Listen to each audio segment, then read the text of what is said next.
एक समय की बात है। एक राज्य में एक राजा राज करता था। उसके महल में एक खूबसूरत बगीचा था। बगीचे की देखरेख की जिम्मेदारी एक माली के कंधों पर थी। माली पूरा दिन बगीचे में रहता और पेड़ पौधों की अच्छे से देखभाल किया करता। राजा माली के कामों से बहुत खुश था। बगीचे में एक अंगूर की बेल लगी हुई थी, जिसमें ढेर सारे अंगूर लगे हुए थे। एक दिन एक चिड़िया बगीचे में आई। उसने अंगूर की बेल पर लगे अंगूर चखे। अंगूर स्वाद में मीठे थे। उस दिन के बाद से वह चिड़िया रोज बाग में आने लगी। चिड़िया अंगूर की बेल पर बैठती और चुन चुन कर मीठे अंगूर खा लेती। खट्टे और अधपके अंगूर वह नीचे गिरा देती। चिड़िया की इस हरकत पर माली को बड़ा क्रोध आता। वह उसे भगाने का बहुत प्रयास करता, लेकिन सफल नहीं हो पाता। बहुत प्रयासों के बाद भी जब माली चिड़िया को भगाने में सफल नहीं हो पाया, तो वह राजा के पास चला गया। उसने राजा को चिड़िया की पूरी कारस्तानी बता दी और बोला, महाराज, चिड़िया ने मुझे तंग कर रखा है। उसे काबू में करना मेरे बस के बाहर है। अब आप ही कुछ करें। राजा ने खुद ही चिड़िया से निपटने का निर्णय किया। अगले दिन वह बाग में गया और अंगूर की घनी बेल की आड़ में छुपकर बैठ गया। रोज की तरह चिड़िया आई और अंगूर की बेल पर बैठकर अंगूर खाने लगी। अवसर पाकर राजा ने चिड़िया को पकड़ लिया।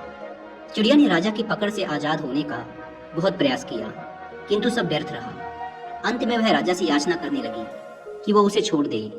राजा इसके लिए तैयार नहीं हुआ।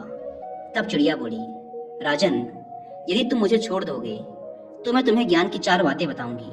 राजा चिड़िया पर क्रोधित था, किंतु इसके बाद भी उसने यह बात मान ली और बोला, ठीक है, पहले तुम मुझे ज्ञान की वो 4 बातें बताओ।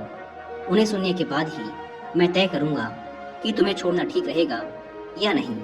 चिड़िया बोली, ठीक है राजन, तो सुनो। पहली बात, कभी किसी हाथ आए शत्रु को जाने मत दो। राजा ने कहा, ठीक है। दूसरी बात बताओ। चिड़िया बोली, दूसरी बात यह है कि कभी किसी असंभव बात पर यकीन मत करो।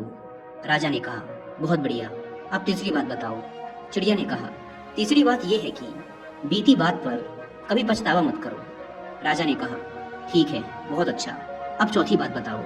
चिड़िया ने कहा, राजन, चौथी बात बड़ी गहरी है। मैं तुम्हें वो बताना तो चाहती हूँ, किंतु तुमने मुझे इतनी जोर से जकड़ रखा है कि मेरा दम घुट रहा है। तुम अपनी पकड़ थोड़ी ढीली करो तो मैं तुम्हें चौथी बात बता पाऊंगी। राजा ने चिड़िया की बात मान ली और अपनी पकड़ ढीली कर दी। पकड़ ढीली होने पर चिड़िया राजा के हाथ से फिसल गई और उड़कर पेड़ की ऊंची डाल पर बैठ गई। राजा उसे ठगा सा देखता रह गया।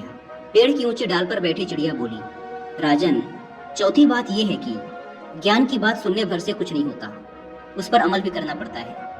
अभी कुछ देर पहले मैंने तुम्हें ज्ञान की 3 बातें बताई, जिन्हें सुनकर भी आपने उन्हें अनसुना कर दिया।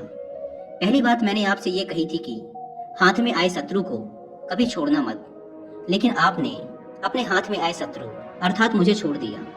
दूसरी बात ये थी कि असंभव बात पर यकीन मत करें, लेकिन जब मैंने कहा कि चौथी बात बड़ी गहरी है तो आप मेरी बातों में आ गए। तीसरी बात मैंने आपको बताई थी कि बीती बात पर पछतावा ना करें, और देखिए, मेरे आपके चंगुल से छूट जाने पर आप पछतावा कर रहे हैं। इतना कहकर चिड़िया वहां से उड़ गई और राजा हाथ मलता रह गया। इस कहानी से सीखने को यह मिलता है कि मात्र ज्ञान अर्जित करने से कोई ज्ञानी नहीं बन जाता। ज्ञानी वो होता है जो अर्जित ज्ञान पर अमल करता है। जीवन में जो बीत गया उस पर हमारा कोई नियंत्रण नहीं, किंतु वर्तमान हमारे हाथ में है। आज का वर्तमान ही कल के भविष्य का निर्माण करेगा। इसलिए वर्तमान में रहकर कर्म करें और अपना भविष्य बनाएं।